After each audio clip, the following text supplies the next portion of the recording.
Hola, hola, hola, ¿cómo están ustedes? Estamos una vez más llegando a fin de año en Negocios son Negocios, un programa dedicado a promover el espíritu emprendedor, empresario, la creación de valor, la superación de obstáculos en contextos diversos, un programa con una visión global, planetaria y nacido en el contexto del COVID, ¿no? Para poner un poco de onda positiva a la situación en la cual nos ha tocado vivir, nos sigue tocando vivir con sus desafíos y demás. Y hoy vamos a tener un programa muy interesante con distintos expertos y vamos a charlar en primer lugar con Claudio Bargach, quien nos acompaña, que es coordinador nacional de la red Ser Fiscal. Vamos a hablar un poco sobre el voto en la Argentina, la transparencia del voto, son importantes los fiscales, lo que votamos es lo que definitivamente sale. Y antes de charlar con Claudio vamos a ir a una pequeña presentación de nuestros auspiciantes. Gracias.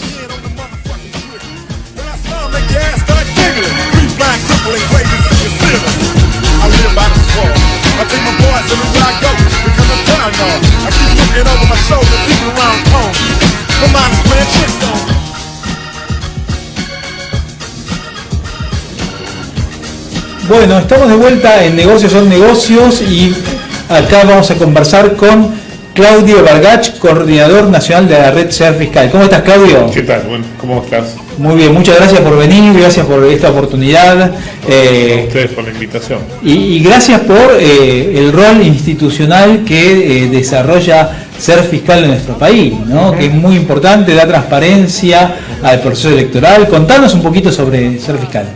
Bueno, la red Ser Fiscal es una organización ciudadana, voluntaria, federal, estamos prácticamente en todo el país, que trabaja en políticas públicas, o sea, es una organización no partidaria, integrada por ciudadanos independientes, que dedican su tiempo a colaborar en el acto electoral, como fiscales electorales, e instituciones de distinto tipo que también integran una red de unas 15, 17 instituciones aproximadamente, algunas de mucho prestigio como la Sociedad Rural, ya que el inicio de la red Ser Fiscal como está fue la 125 y la crisis con el campo, donde la gente del campo se dio cuenta que se metiera o no, le interesara o no, la política cruzaba su vida todos los días, entonces ahí se dieron cuenta o nos dimos cuenta que la fiscalización electoral era un punto crítico y que había que colaborar y apoyar la tarea, porque en general la organización electoral en Argentina está pensada para dos grandes fuerzas nacionales que existían en el siglo XX y que desaparecieron como las conocimos. Entonces hubo un desequilibrio en el control eleccionario. Ese es un poco el germen de lo que es la red Ser Fiscal, salir a cubrir con ciudadanos en su momento, hace 12 años ya, esta necesidad, ¿no? Y te pregunto, ¿son transparentes los procesos electorales en Argentina? A veces uno ve encuestas previas a las elecciones y resultados electorales terriblemente dispersos, diferentes, ¿no? Y uno dice, ¿acá qué pasó? ¿Garparon a las encuestadoras? ¿O pasó algo en las elecciones? ¿O tal vez las dos cosas son lícitas y válidas? Claro. No, pero aparecen preguntas. La hipótesis de las encuestadoras es que por distintos motivos la gente está respondiendo de forma renuente o no están pudiendo llegar al universo más amplio en términos generales. Eso por un lado, más allá de las tendencias, los pagos, por un lado. Por el otro lado, en términos generales es muy difícil evitar el triunfo de aquel que viene avasallando en la elección y cuyos votantes lo están votando en mayoría. Lo que sí, las pequeñas trampas o algunas situaciones muy marcadas, sin fiscales electorales, sin un control eleccionario, te deforma el resultado electoral. Y nosotros no tenemos que aceptar, no tenemos que acostumbrarnos a que si algún ciudadano quiere ir a votar algún partido político, algún candidato y ese candidato está esperando el voto de ese ciudadano, que no encuentre la boleta de turno en el centro de votación, o que le digan, bueno, votá cualquiera, apurate porque la cola está esperando y me frenás la cola y yo estoy apurado, como muchos presidentes de mesa dicen, o todos los mecanismos que conocemos de ruptura de boleta, robo de boletas y ese tipo de cosas. O sea, no es una situación de fraude, diría, pero es una situación con el borde de alguna distorsión en el resultado electoral. Claramente, y acá digamos el que tiene más fiscales juega con el caballo del comisario y puede tal vez inducir, alimentar una tendencia, y digamos los partidos menores pueden competir en igualdad de condiciones en este contexto. Bueno, es difícil. Obviamente también surgió Ser Fiscal como una organización voluntaria de 12 años para aquí, porque los partidos de gobierno a nivel nacional, municipal o provincial tienen estructuras burocráticas y tienen dinero que marca una diferencia con aquellos partidos que no lo tienen, porque tienen militancia rentada, porque tienen estructura de dinero para pagar fiscales y demás. Eso es un desequilibrio. Digamos que nosotros no nos podemos arrogar esta cuestión, pero sí pusimos nuestra gotita de agua en el océano para volver a hacer entender que no se puede ir a una elección con un partido político si no está con fiscales electorales. Las terceras fuerzas tienen dificultades ciertamente, pero por eso nosotros bregamos por algunas acciones muy centrales de reforma electoral, como la boleta única de papel, que eso impediría ya el robo de boletas, que no haya la boleta de cualquiera para votar, por ejemplo. Bregamos por cuestiones como el reconocimiento biométrico, que es poner el pulgar, como cuando alguien viaja al exterior, de tal manera que no voten los muertos o no vayas un día de la elección, como ocurre a veces, que te dicen usted ya votó, y resulta que alguien con algún documento votó antes, o esta feria es un festival de documentos de identidad que hay en Argentina, ¿no? El librito, la tarjetita, el verde, la libreta de enrolamiento, ese es un tema para resolver. Pero hay una cuestión de fondo más importante, y es una batalla que estamos dando también desde hace 12 años, que es despegar la organización electoral del Ministerio del Interior. Si bien la justicia electoral, la Cámara Nacional Electoral es una organización muy creíble, bien es cierto que quien organiza muchos aspectos de la elección, quien regula los fondos y su distribución y demás, es el Ministerio del Interior, de cualquier gobierno, no en un gobierno en particular. Nosotros pensamos que eso debe salir de esa órbita, porque el Ministerio del Interior es un ministerio político y muchos de los que han pasado por el ministerio o son candidatos. El año pasado, o este año mismo, se denunció que la secretaria nacional de políticas que está en el Ministerio del Interior era la apoderada del Partido Justicialista, por ejemplo. O sea, bueno, eso que es normal, que no debe ser solo de una fuerza en particular, digamos que es una contraindicación para la transparencia y la distancia de la organización electoral, ¿no? Sí, vos hablabas y me venía a la mente lo que uno escucha, que no sabe si es mito, verdad y demás, que es, por ejemplo, prácticas como el voto cadena.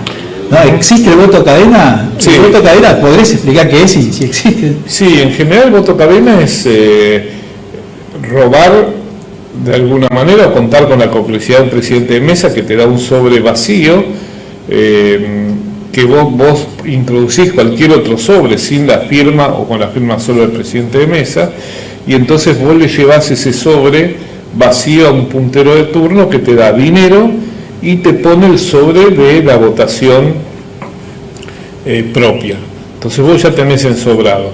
Vas, entras al cuarto oscuro, recibís un nuevo sobre vacío, tenés en tu bolsillo ese sobre lleno con ese voto, salís, ponés ese sobre lleno y le entregás ese sobre vacío a este puntero que va a seguir con ese circuito. Pero vos fijate que en las últimas elecciones hubo un mecanismo de voto cadena aún más brutal, si se quiere, que era que en las mismas boletas aparecía el número de un número de orden, sí. 519, eso se ha mostrado videos y se ha viralizado. ¿Qué es eso? Directamente evitan todo ese proceso de boleta y directamente le dan la boleta con un número.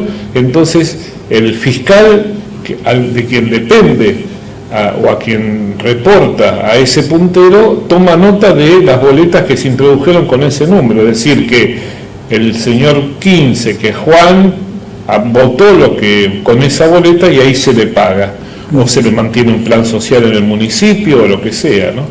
Eso es producto básicamente del conurbano, claro. Muchos sectores del conurbano y lugares muy feudales como puede ser Santiago del Estero, Formosa, donde hay dificultades de este tipo en la cuestión, ¿no? Donde hay temor a perder un plan social o perder el empleo directamente, ¿no?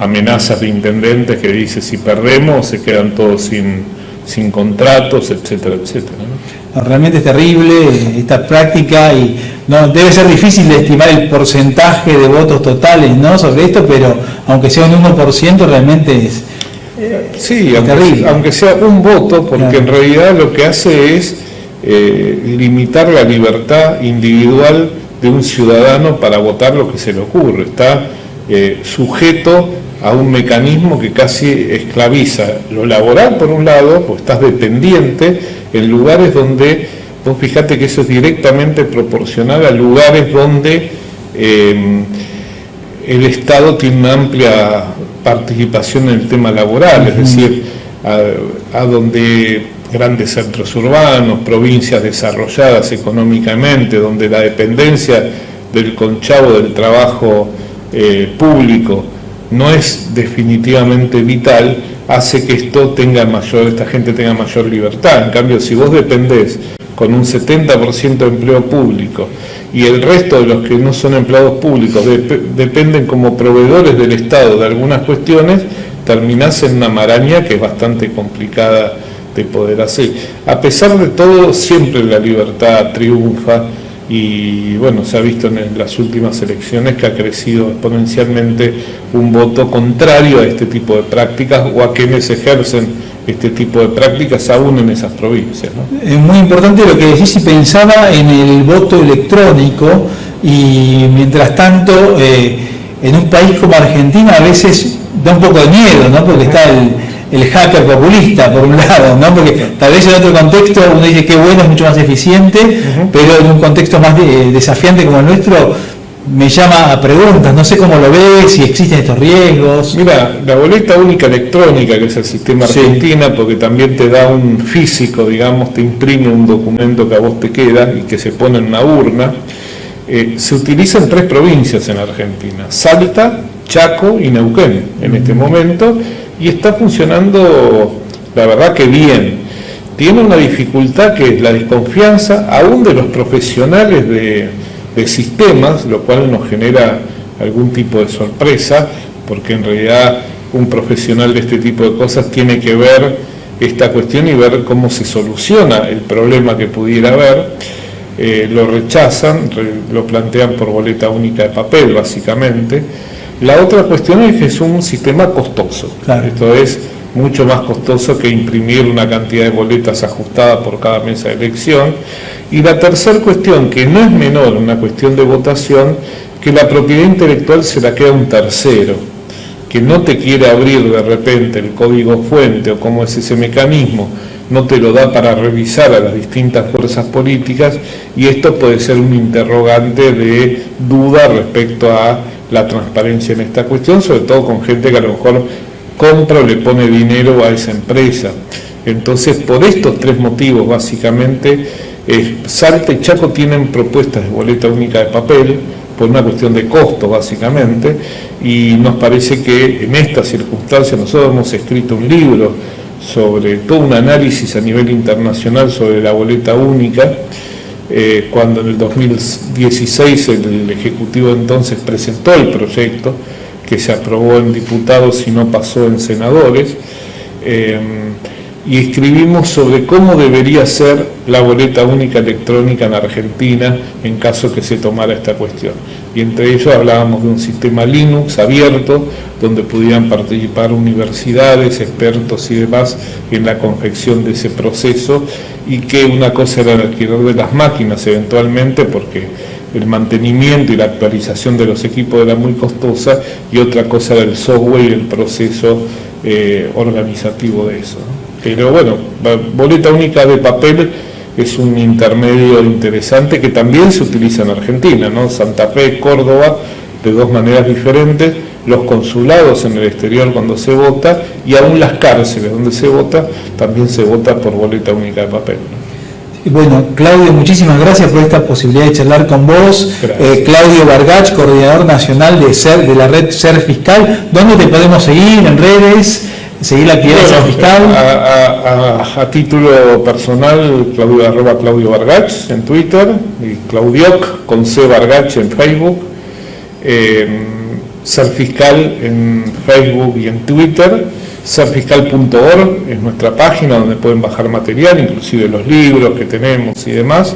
Y Votá Informado Online, que es una nueva propuesta que iniciamos este año con mucho éxito. Más de 153.000 personas merodearon la página, que es un compendio de todos los candidatos y sus currículum, hecho por más de 50 voluntarios, de tal manera que la gente pueda, es un tema cultural que queremos avanzar, que la gente pueda evaluar más racionalmente y más distancia de una lista, que es una lista sábana, donde se conocen los primeros, toda la lista y quiénes son, de dónde vienen y qué experiencia tienen. Buenísimo, Claudio, muchísimas gracias por esta oportunidad, y agradecemos a Claudio Bargach, coordinador nacional de la red Ser Fiscal, una institución fundamental para tener mayor transparencia, claridad electoral y un vínculo mayor entre lo que los ciudadanos queremos y manifestar a través de nuestro voto, a través de las elecciones. Muchísimas gracias. Gracias a ustedes. Gracias. Y vamos a un corte, ya venimos.